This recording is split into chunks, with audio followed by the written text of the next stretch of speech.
Feather the Redeemed versus Ezuri Claw of Progress, and we're up against Momia Vig, who seemingly really likes Simic. They're typically playing a very tightly constructed Momia Vig deck, but have decided to move over to Ezuri clearly. We've got all of our colours for Feather. We can get down a turn 2 Gutter Snipe if we want to, and we've got a draw to make before we go for anything as well, so yeah, gonna keep that obviously. Our opponent starts off with a Scry land. There is a Young Pyromancer, so I think it's a tap land here, and then we go for Mana Confluence into Young Pyromancer next turn. Gaia Sage from our opponent, and that is a Fire Diamond. Do we want Young Pyromancer or Fire Diamond? I think I'd rather take the Fire Diamond, to be honest. So let's go for Angel with the Cavern of Souls, and we'll play the Mana Ramp. Now the problem is we don't have any protection for Feather currently, but does our opponent have any counter magic? They go for Scavenging Ooze into Sakura Tribelder, only 3 cards in hand but plenty of mana. We get into more mana again. Yeah, I think it's... oh, I don't know, Hanweir Battlements.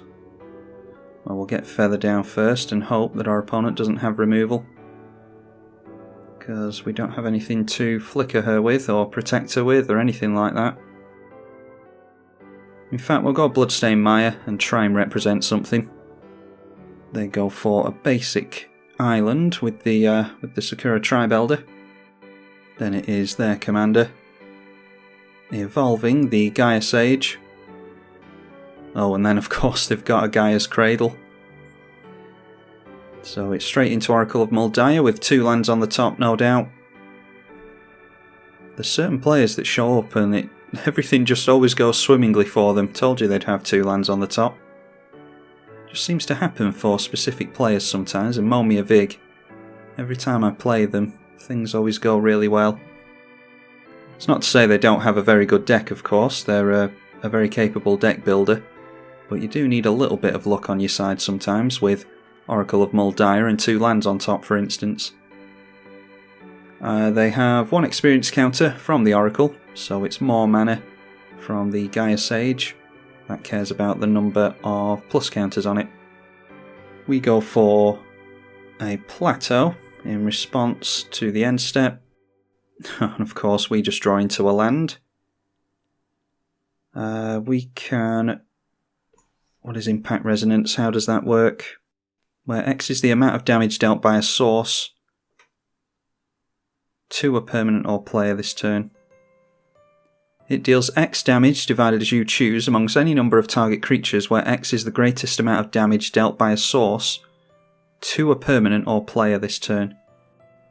So we would go 3 damage to our opponent, then that's 3 damage divided, 1 onto Feather and 2 onto Oracle.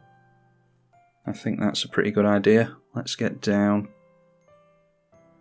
the Ancient Tomb and we can go Gutter Snipe. And yeah, didn't actually need to go Ancient Tomb there now that I'm looking at it, but we can represent some flicker mana again. Fly over our opponent. Okay, now assuming that I'm understanding this correctly, we go for Impact Resonance. And it's 1 there and 2 there. And that way we actually get the Impact Resonance back. Gutter Snipe will deal 2 damage to our opponent. And the Feather being dealt damage or being targeted by the Impact Tremors or the Impact Resonance, we'll put it into exile and bring it back to our hand at the end of the turn. This kind of switches off the draw for our opponent, because they'll draw into an island and play it, but they can't see what's on top. And they might have been able to clear another couple of lands off the top, so hopefully that will buy us a turn or 2. And if we can get into stuff where we can buff our Feather at some point, then we'll be able to deal more damage And that will allow us to get rid of things like the Gaia Sage and the Ezuri. They play that land that they've just drawn into. 2 cards in hand, hopefully they're not any good. Now putting another counter, nope, putting it onto the Ooze to put it out of reach of the Impact Resonance. And now just starting to pressure us. That is 10 damage coming in. We'll just take it. We've got Young Pyromancer to start making chump blockers with. Now it is Sidisi's Faithful, which they will have to exploit something with. If they want to bounce, they will just sack the Sidisi's Faithful. 1 card left in hand, and that is going to punish us for not having flicker effects for Feather. We just draw into another land. Yep, more mana. Alright, well we can give Feather haste here if we want to. Why don't we go Young Pyromancer? Yeah, we can't make use of the Ancient Tomb as much as I'd like to. So if we drop the Handway of Battlements...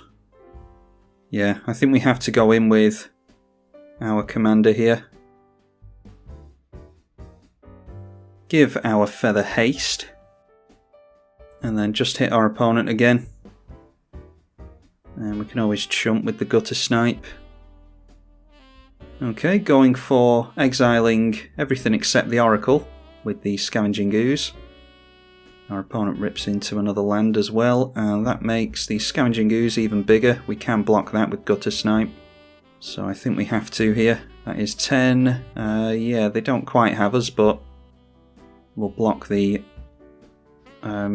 Scavenging Ooze anyway. Then they exile that to make it even bigger. And Guided Strike, yeah, a little bit too late, but let's drop the command tower here. Then go for Young Pyromancer.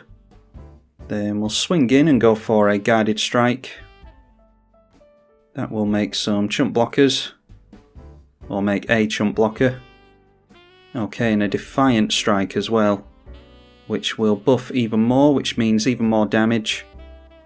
Which means... yeah, which means that this thing doesn't tap for as much mana and it's not as strong. Plus we draw another card with Defiant Strike and make another elemental for chumping.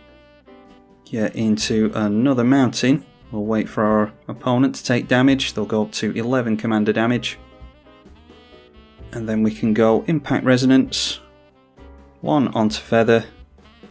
Oh no, actually we can't put it onto Feather, can we? Let's just go Impact Resonance onto that thing. So we won't get back the Impact Resonance here, but we will make another elemental. And it's one less thing for our opponent to swing in with. They tap down the Gaia's Cradle in response while they had the more creatures in play. And then they go for an exile on the Impact Resonance. We just have to keep our fingers crossed that there's no trample here. Now Feather will give us back those things. We can cast those during our opponent's turn, but I wanted to get rid of our opponent's creatures as best as I could. Okay, it is a Farseek, just getting out another land so they don't have to draw into it, and that's obviously more mana for them as well. They might as well swing in here. Deciding not to offer up... I think I would swing in with Ezuri, because we're not going to triple block, and we're certainly not going to use a Young Pyromancer over it either. So let's just chump like that. Then 1 card left in our opponent's hand, which is clearly of no use to them. We'll drop the mountain. And it will be 3 mana and 3 mana again. If we want to use both of these twice. Yeah, I say we take the hit from Ancient Tomb. Doubt our opponent's going to have any direct damage. And if they go for trample onto this thing, they've got us anyway. Then we'll go Defiant Strike because it's cheaper. Make some more stuff. And a Sunforger. That might come in very handy next turn. Oh, we're actually using all our white mana here, aren't we? So we'll go for... yeah, we'll go for a Guided Strike as well. We need to push through as much damage as possible. Okay, and a Darksteel Mutation gets... doesn't get rid of this, because Darksteel Mutation does not give Defender like I always think it does. Well, we'll just swing in with Feather again. At least we're drawing cards and making chump blockers. Then we'll make another white mana with the Cold Steel Heart, because we're running low on that apparently. And then we've got another cantrip to play next turn, when we get them back with Feather. It is a Defiant Strike. And our opponent draws into another land. More plus counters onto Scavenging Ooze. I swing in again. And this time going to cast something. So maybe it was a land that they had in hand already. Or are they just tapping out? Oh, they're tapping out to show us that they don't have anything. So looks like all we have to do is go... That is 3, 4 and 5. Yeah, we just cast both our cantrips next turn, so we won't do it now. Our opponent's shown us that they don't have anything. Looks like they are very respectfully just taking it. Drop a mountain, go like that. For Defiant Strike. Young Pyromancer keeping us in this one. And our opponent being a great sport. I have shown them on the channel before and I've been absolutely hammered by their Momia Vig deck. And if their luck went the other way this game, they would have had us in this one as well. But they graciously take it, and they graciously throw up the good game as well. So if you ever come across Momia Vig online, just be very wary that he is a very, very capable Simic player. And yeah, it's not very often that you come across EDH players online that really buy into a specific guild or tribe or archetype in general. But I don't think I've ever seen Momia Vig play anything other than Simic decks. That's obviously what their favourite colours are.